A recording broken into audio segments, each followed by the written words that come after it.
Nahajamo se na Krasincu pri mlinu Fortunovo. Fortuno mlinjamo. Jaz sem bil tukaj za delavca. Sem šel od osnovni šoli, sem šel se učiti za mlinara. To je bilo težaško delo, to ni bilo nekako vajeničko, ker sem mogel že po 30 kg vreče na rtu zdegevati, čeprav sem star komaj 15 let je pol. Tu sem opazoval iz te linije. Kdo je opazoval? Jaz sem opazoval iz te linije. Tu pregled sem imel po celi reki Kolpi.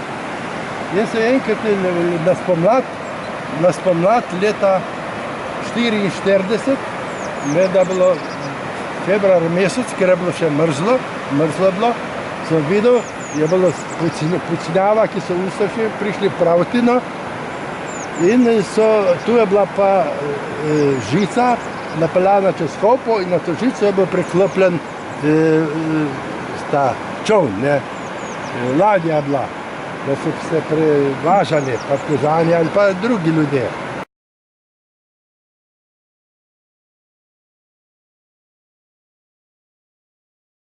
Mi so ustaši napadli, oni dva partizana so tam iz Pravotin hteli iti bežati na našo stran, so bili v ladji na sred Kolpi in so jih pa zadeli ustaše. In sem ja videl, kako so oni padli iz ladje na vodo in nekako, ne vem, ali so še kaj plavali. Eden je šel po vodi, a eden je se pa vlekel do naše strane, še plaval, pa je bil ranjen in na kraju do Kolpi ni mogel več priti, je tam se utopil.